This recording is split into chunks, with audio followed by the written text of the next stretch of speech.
Hunter Biden, who has spent the better part of 3 decades peddling his father's influence as one of the most powerful politicians in America in order to enrich himself and really, I guess, to enrich his family, the big guy too, Hunter has finally been charged after a federal investigation into his countless financial, sexual, pharmaceutical, and firearm-related crimes. And what was Hunter charged with? 2 misdemeanor tax offenses and a gun violation. That's all.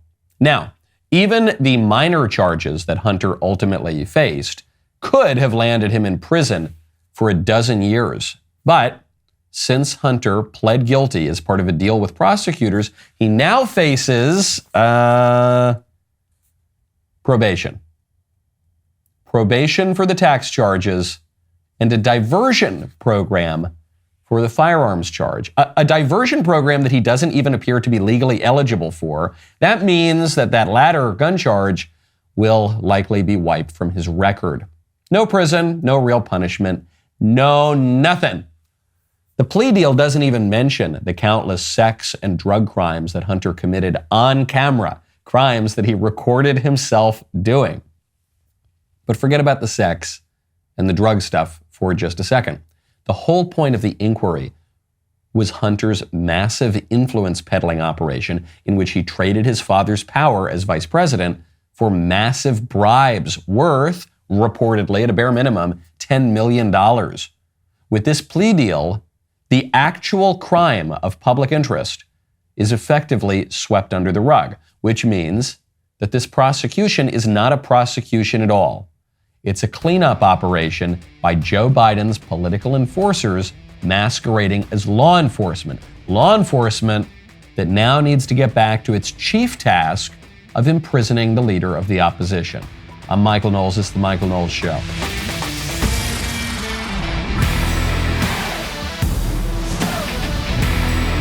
Welcome back to the show. This episode is brought to you by some of my favorite people, Good Ranchers. Get great meat at a secure price and $30 off your order with my code Knowles, Knowles. Go to goodranchers.com, use code Knowles today. This is a great day. I'm very, very excited because an ex-Pentagon official who worked specifically on UFOs, seemed to kind of run that UFO program for a little bit, he would appear to confirm my view on ET over the view of my beloved friend and colleague, Matt Walsh. So we'll get to that. How's that for a tease? First, though, I'll tell you, I'm starting to think we might have a corrupt political order.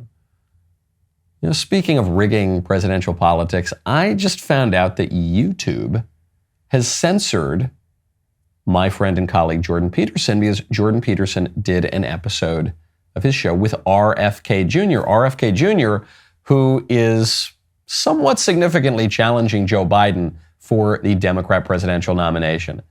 When RFK Jr. announced that he was going to run, people kind of laughed. They thought of him as a fringe, kooky figure.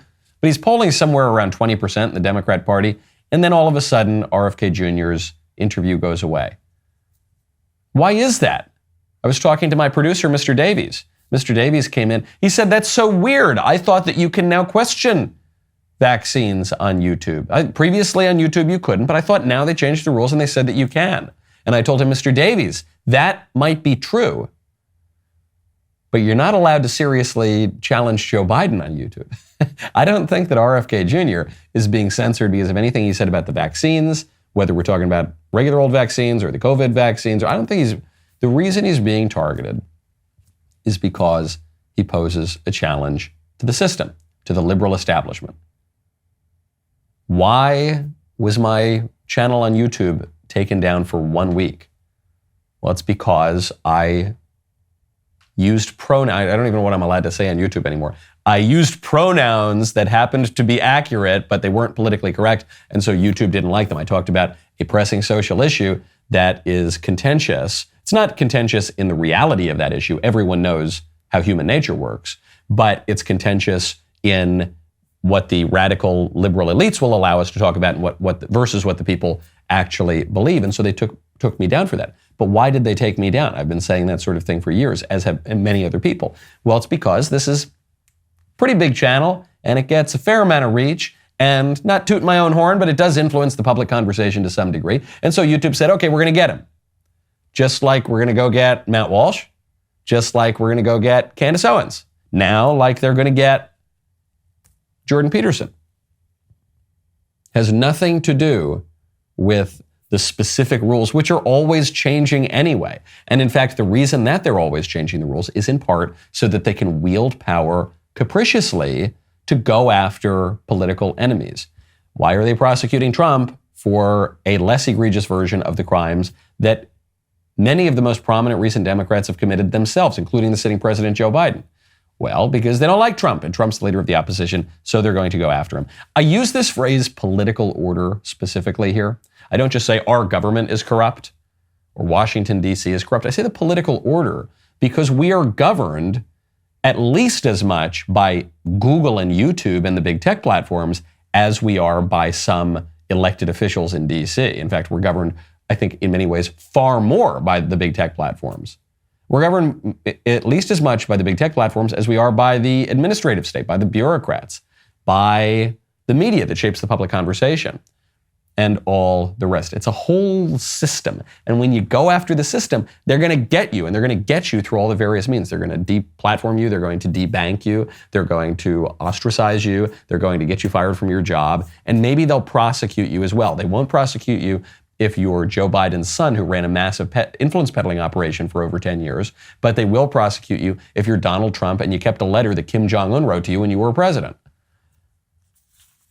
Now, speaking of presidential families, speaking of Donald Trump, there is some good news out there for many people in the MAGA base. There's some good news out there for you as well, by the way. If you want good food, you got to check out Good Ranchers.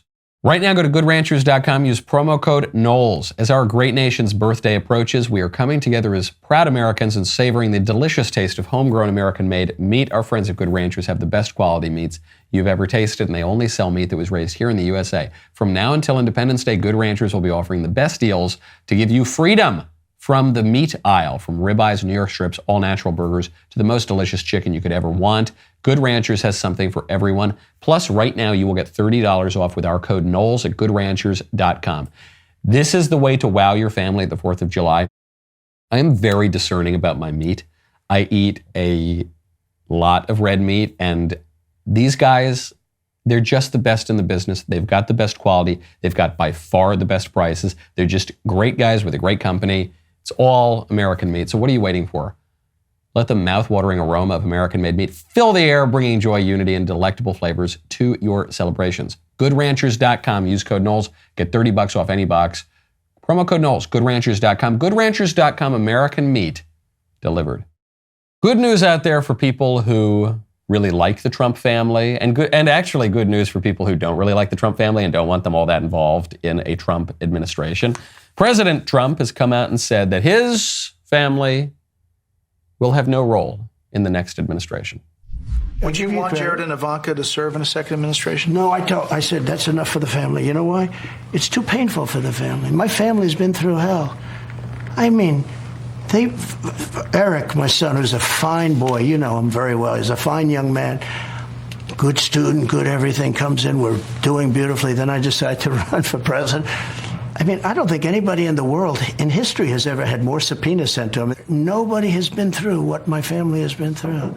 Ivanka had a really successful line of clothing. I mean, making a fortune.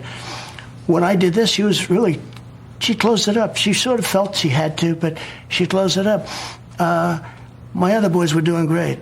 And I said, instead of let's take advantage of being president, I mean, some people would say that's stupid because everyone else has done it. Nancy Pelosi's worth $125 million, I read, and she never got paid more than $150,000 a year. How does that happen?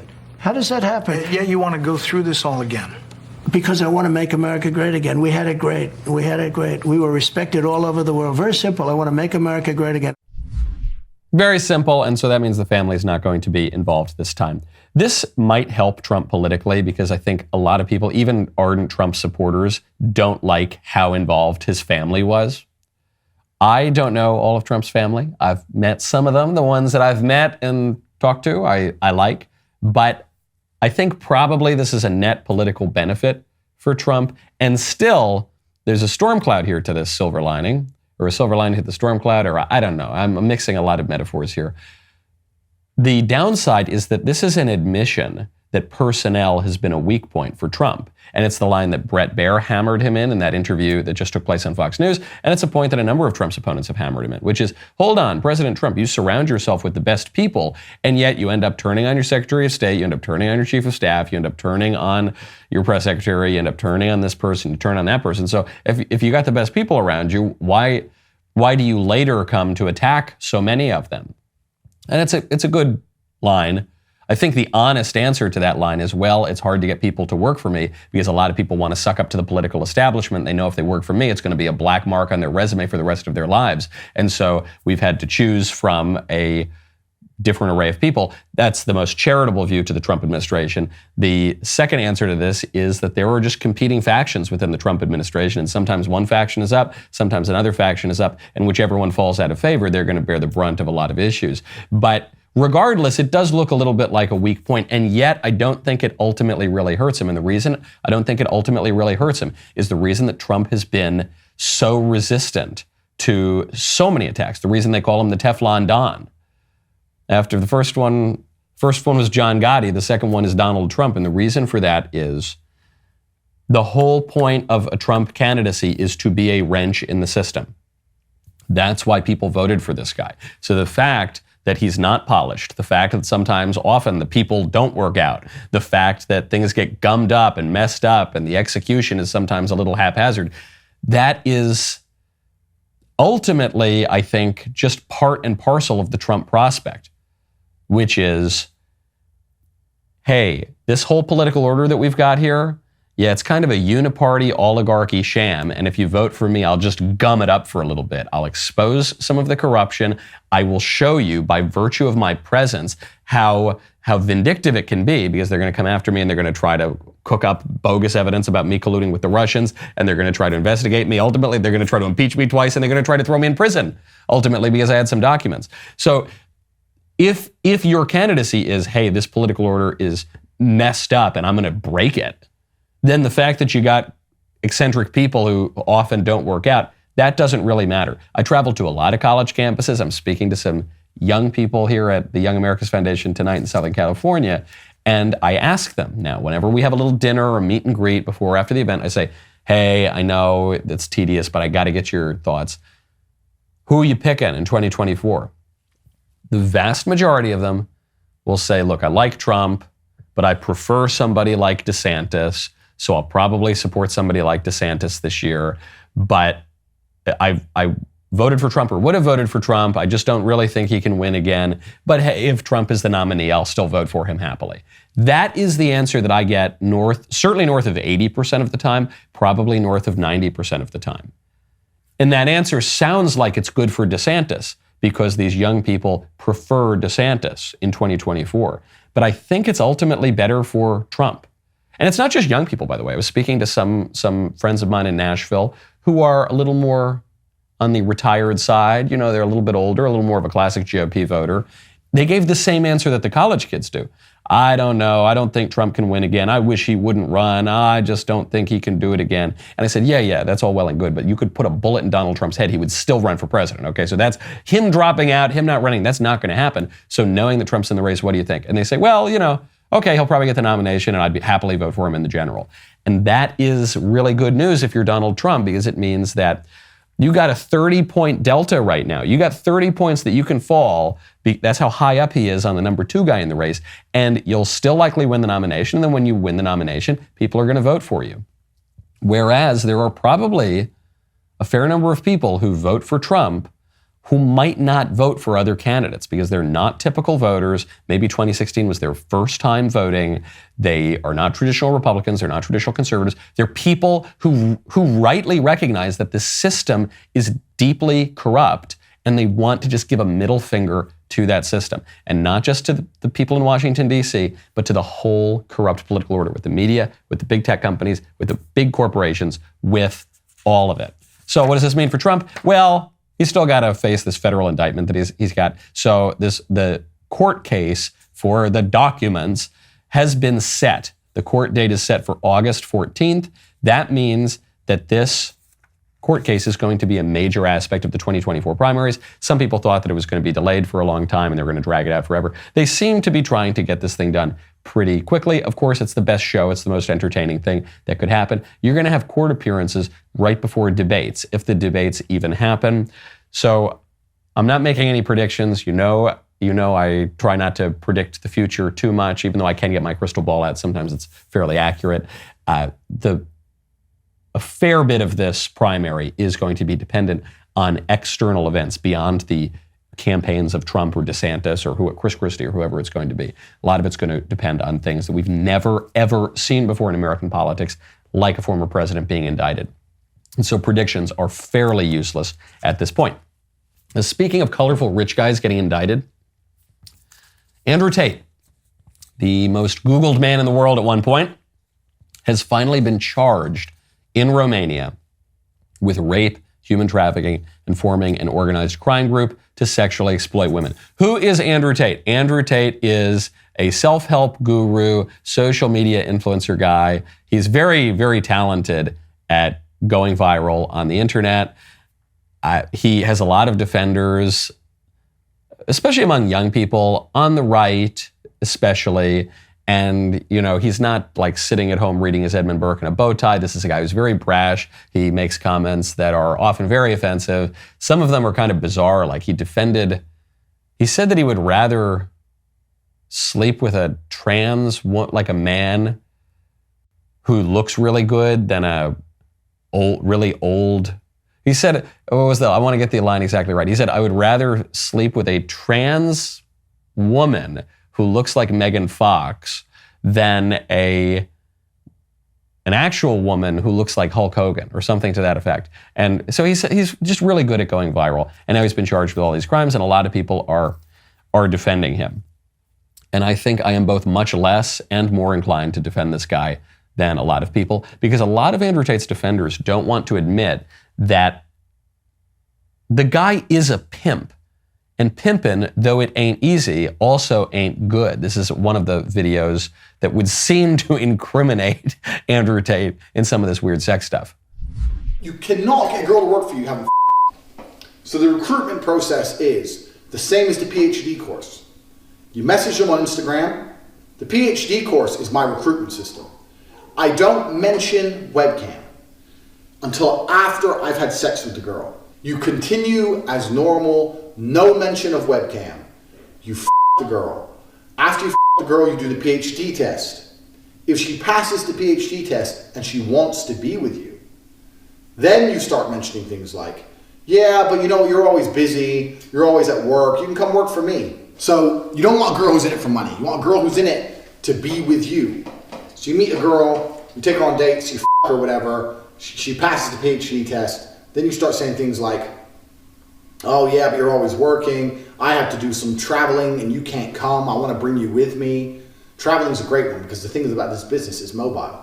If you can find a good Airbnb with good internet, you can run it somewhere else. So it's a good little caveat to throw in. Oh, and you're always working. Why don't you work for me so we spend more time together? So this is pretty dark stuff. He's here. This is on pickupartisttools.com, which is not in the bookmarks of my web browser. But you might say, well, maybe he's just talking a big game, except he actually did have a business where he was pimping out these girls online. And what he's saying here is so dark because he's saying, if you just offer the girl money, it's a consensual transaction, so it's not rape, but if you just offer the girl money, she's going to leave you once she makes some money. But if you seduce the girl and you deceive her into thinking that you love her and you want to seriously date her or marry her or something like that, then she's more likely to stick with you and make you more money. So that's what you've got to do. And that's really, really dark. Back in ancient Greece, seduction was treated as worse than rape. And we don't think of that now. We think of seduction as totally fine and kind of funny, but seduction is really, really bad. The argument among those old ancient Greeks was that rape violates the body, obviously very, very bad, but seduction violates also the soul. That for that reason, it takes on an even darker aspect. And so this is all really, really, really bad stuff, and I'm not inclined to defend anybody who says this stuff, and much, much less does this stuff as as some kind of conservative hero or something like that. The very fact that the guy was in Romania raises a lot of questions, because Romania is kind of a dodgy place, so you got to ask, like, well, why would someone willingly go to Romania? Okay, now all of that said, does everyone really think that this indictment's, this arrest and later indictment, I guess, is on the up and up? I don't think so. They're clearly going after this guy's money. The charges clearly seem trumped up. And then if you want to go after this guy for pimping women, which I think is perfectly fine in principle, I got to ask, why aren't you going after Feras Antoun? Feras Antoun is one of the founders and former CEO of MindGeek, which is the biggest porn company in the world. Why aren't you going after that? That guy's doing the same thing at a much larger scale than Andrew Tate is. Why aren't you going after Scott Montgomer? He's the current guy running MindGeek. Why don't you go after, what is her name? Amrapali Khan, who's the CEO of OnlyFans. All of these people are pimping out women at a much larger scale than Andrew Tate ever has. Why aren't those guys getting arrested? Why aren't those guys having their money stolen? Why aren't those guys being held for months without charges? You don't need to defend Andrew Tate or his view of the world. And maybe he's turned it around. I think I read somewhere that he converted to Islam, which is another conversation that we could have, I guess. So you don't need to really defend Andrew Tate to point out a fact that we have observed increasingly in the United States, which is that the law is not being applied fairly here. It's not being applied evenly. It's just being applied to attack people who in any way criticize the regime. You could be Bobby freaking Kennedy. You could be a Kennedy, Democrat royalty. But and you can remain a committed liberal, but if you question the regime on certain instruments of its power, and maybe you go up against the guy who's at least ostensibly running the regime, they're going to go after you. They're going to censor you. You can pimp out women, which is now a fetid hobby and industry among the liberal establishment. But if you do so and then use your platform to criticize that same establishment, they're going to take all your money. They're going to arrest you. They're going to throw you in prison. Why are we going after these relatively low-level guys? I mean, Andrew Tate is prominent enough. Why are we going after guys who've committed crimes in a relatively modest way when we let the guys who commit those very same crimes in a much more egregious way, whether we're talking about classified documents, Hillary Clinton, Joe Biden, much more egregious than whatever Trump did, Bill Clinton for that matter? Why are we letting the people who commit the real serious, massive crimes off the hook? Because it's a political prosecution. Now, when you want to do a little bit more for yourself, like buy a car, you got to go check out CarZing. Right now, go to carzing.com/Knowles. Buying a new car, it can be a stressful experience for everyone. That's especially true if you're a first-time buyer, if you've got no credit. Before you walk into that dealership, before you spend the entire day with the crowds and the stress and the potential to not even find the right car, you got to check out CarZing. CarZing is completely changing the way you buy a car online by partnering with credit agencies, lenders, and over 25,000 dealers nationwide. CarZing provides you with everything you need before stepping foot into a dealership. Once you find the right car at your ideal budget, all you got to do is bring your saved deal voucher with you to the dealership to finalize your next ride. It is super simple. Even if you're not in the market for a new car, you should check out CarZing anyway. CarZing's online window shopping experience goes beyond mere images. You can dive deep into each vehicle's specs, features, and performance capabilities. Zoom in on craftsmanship of the interior. You marvel at the cutting-edge technology. Admire the meticulous attention to detail that sets these cars apart from the rest. CarZing helps make your experience faster, cheaper, and less stressful. Go to carzing.com/Knowles. Get the best deals near you. carzing.com/Knowles. As you may know, we have been in an ongoing battle with some of the biggest social media platforms out there. Last month, Mr. Walsh was demonetized on YouTube. Then Candace and I both were suspended entirely from the platform for 7 days. Not to mention, the past 2 weeks, YouTube has struck 3 of Jordan Peterson's videos from its platform. Most of these so-called violations across all channels have stemmed from our coverage of the transgender debate. I don't consider it very much of a debate. I consider it an observation of plain facts of human nature, but they call it controversial over there. And so being expected to adhere to vague, arbitrary, and constantly changing rules has become a little bit frustrating. These rules contradict everything we stand for. It's become quite clear we cannot rely on many third-party sites to support us. DailyWire Plus is the best platform for you to find content that's free from big tech's vague guidelines. So if you believe in our work and in fighting for the ability to debate some of the biggest cultural issues facing us today, and frankly, I'll go further than that, because I'm not some free speech absolutist. I wrote a whole book about how we need far greater limits on free speech. But we must have the right to speak the truth. What is so egregious to me about what YouTube and the other big tech platforms are doing right now is not that they're not letting us say whatever we want without any limits because the answer to bad speech is more speech and we need all the free speech in the world. That's not it. That's a liberal point of view. That's not a conservative point of view. But the conservative point of view is we must have the right to tell the truth. We must not be forced to lie. Some of the greatest tyranny one can possibly imagine, a true violation of our liberty and our soul, to be forced or greatly pressured to lie. That's what they're doing, okay? If you think that's no bueno, then now is the time to join us. What are you waiting for? Sign up today. You will get 25% off DailyWire Plus. DailyWire.com/subscribe. Join the fight today. Speaking of weird sex stuff, I got to get to this. It's going around. I got to get to it. Are you a gynosexual? Are you? I'm not making any accusations. I just want to know if you're a gynosexual. That's a headline from Men's Health. Are you gynosexual? Here's what it means according to experts. If you're attracted to women or femininity, it might be the label for you. And a lot of people are sharing this around. They say, oh, tee-hee-hee, what a stupid new word. Here those crazy woke libs go again, just making up words. That's what they always do. Wow, how silly is this? It is silly. It is ridiculous. But it's clever too, and I haven't seen anyone else pick up on this. There's a reason that the libs make up all of these words, because they help to reshape and constrain the vision that people have of how reality works, and ultimately that is conducive to the left's political project. And the word gynosexual here is really helpful to them, because the libs currently have a problem. And the problem is the way that they talk about gender identity and sexual orientation and all of these fairly novel lib concepts remains subject dependent, such that I'm a man, I like women. I like one woman in particular, happens to be my wife. But if we're talking about my natural attractions, I am attracted to women. So that makes me, in our modern culture, straight. In other cultures, you would say that just makes you man. In other cultures, you would say it makes you normal. But now we say that makes you straight. If you're a man who's attracted to women. A woman who is attracted sexually to other women is a lesbian. Okay. What is a trans woman who is attracted to other women?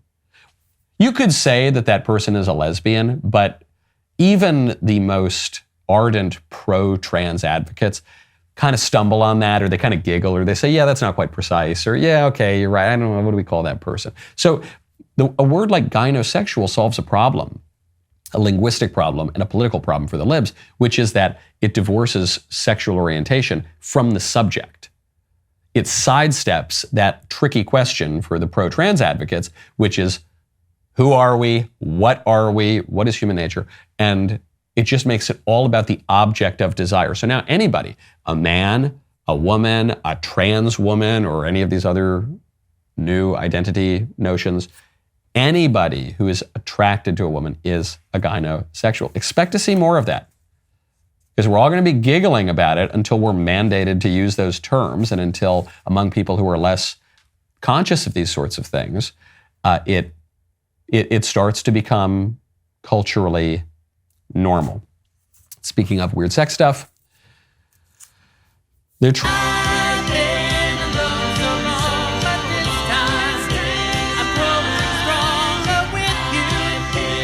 Now, speaking of weird things, finally we get to this story. The biggest debate at the Daily Wire is not over gender, it's not over the 2024 race, and it's not over immigration, or the biggest debate. Aliens. Aliens. Some people, like my colleague Matt Walsh, say that aliens are real, ET comes down, abducts people, prowls around, little green men. And some people are correct, such as yours truly, who observes that ET is fake, it's not real. We are not alone in the universe, but as far as corporeal beings go with rational souls, we are alone. And that when people see these unidentified flying objects and when they think they encounter the little green men, they're most likely just talking to demons. And it's amazing. People make fun of me for this. But the reason people make fun of me for this point of view is because they are moderns, they're modern secular libs, and aliens they're just demons for modern lib people who can't imagine that there's such a thing as metaphysical reality. So it's for people who are materialists, who think that everything that's real has to be flesh and blood, which obviously isn't true. Some of the most important things in life are not material: hopes, dreams, love, mathematics. There are plenty of things that are metaphysical, the moral order, but we have convinced ourselves in this unsophisticated day and age that it's all got to be physical. And so even the celestial beings have to be physical. They can't be merely spiritual. Now, there's a fella by the name of Luis Elizondo. This is reported by the New York Post, though I got to give a hat tip to Popehead here, a great Substack writer and tweeter who called my attention to this.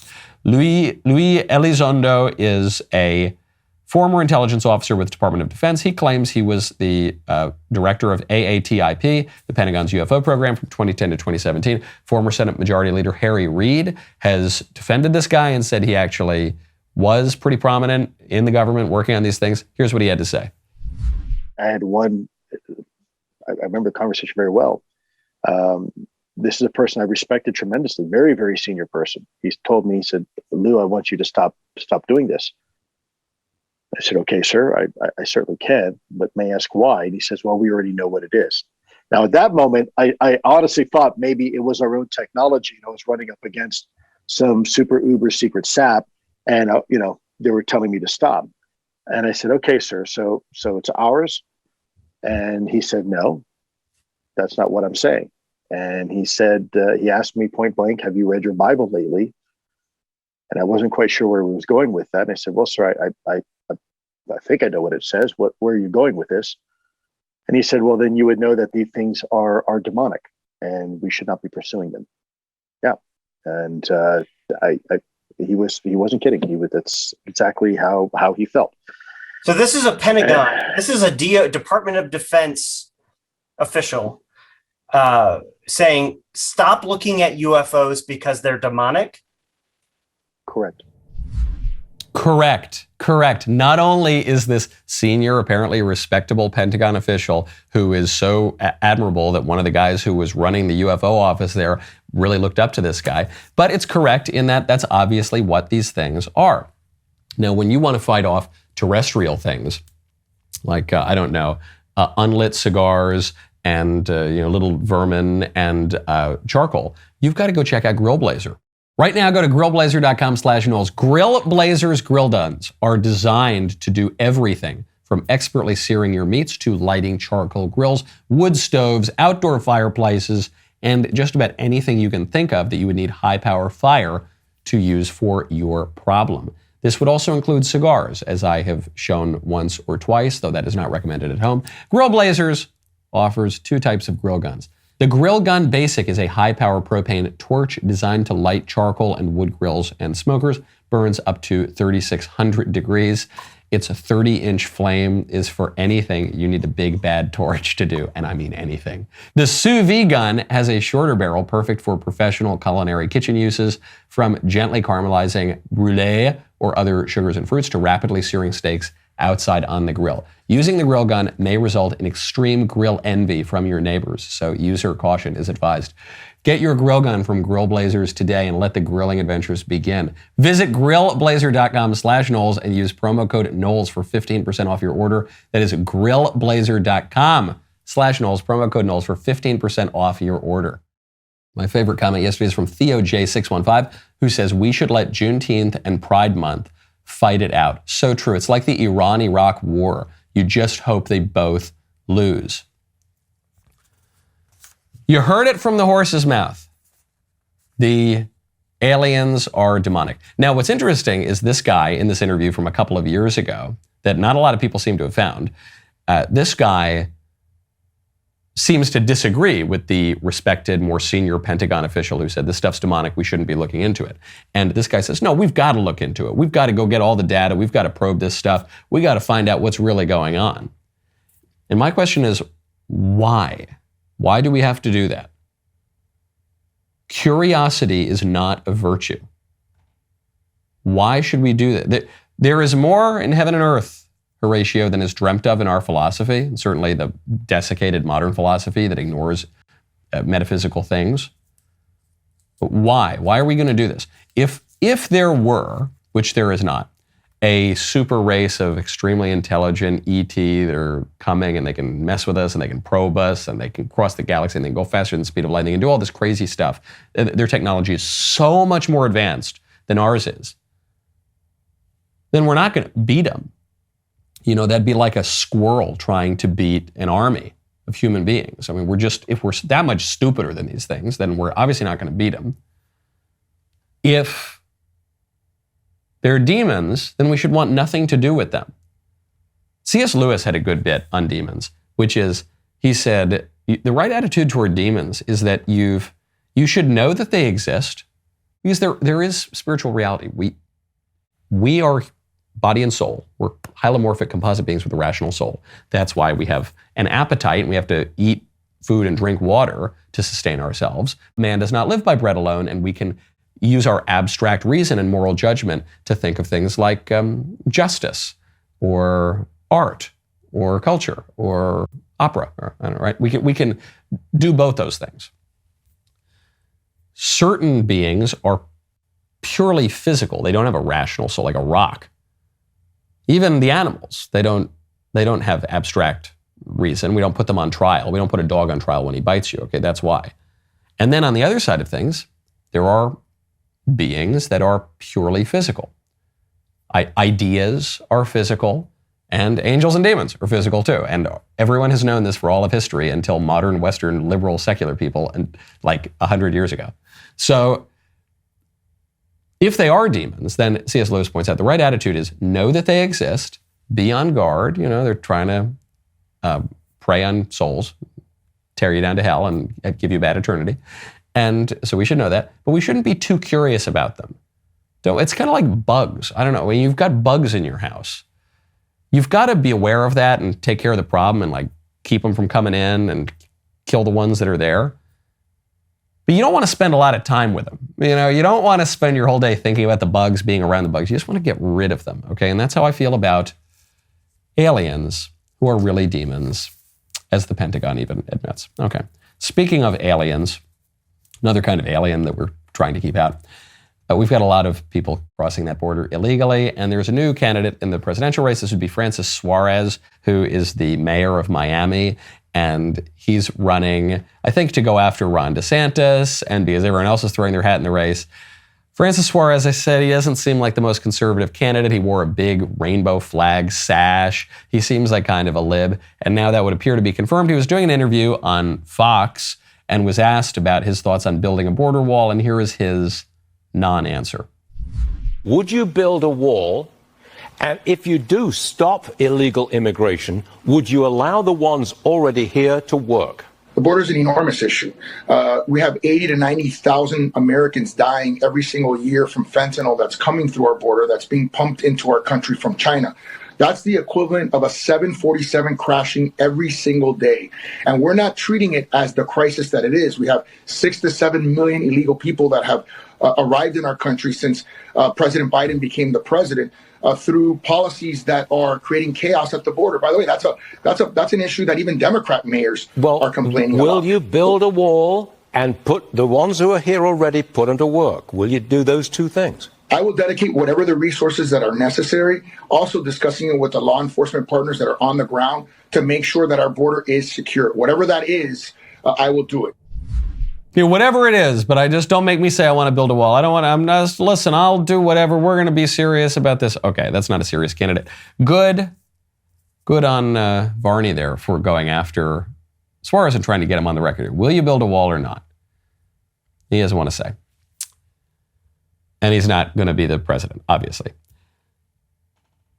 As the GOP becomes less libertarian and more socially conservative, you can expect a stronger push to restrict immigration, all immigration.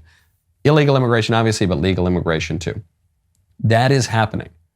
I happen to think that's a very good thing because I am a little bit more of a traditional conservative. I'm not someone who thinks that individuals maximizing their autonomy is the greatest thing since sliced bread. So I'm really pleased to see that. But even if you are much more of the libertarian bent and you don't want the government at the local or federal level involved in all that much, and I don't know, you read John Locke and Ayn Rand every day, that is happening. It's reflected in our public opinion polls. It's reflected in now conservatizing views on sexuality and bigger government views on the right, bigger government, a more robust government, I guess you'd say, or more active government, or government that can still be very limited, but robust and efficient and effective within its proper spheres, which is the sort of thing actually that the Founding Fathers talked about.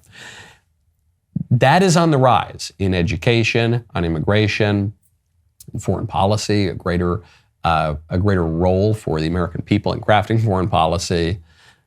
That's happening now. I think that is a really wonderful thing. But if you're running for president, if you're Francis Suarez, you're trying to ride a line between a past that is gone. Right now, what is defining conservative politics, not just in America, but around the world, is a rise in populism, is a rise in wielding some power, and it's a rise in this idea from people who feel that their power has gone away from them.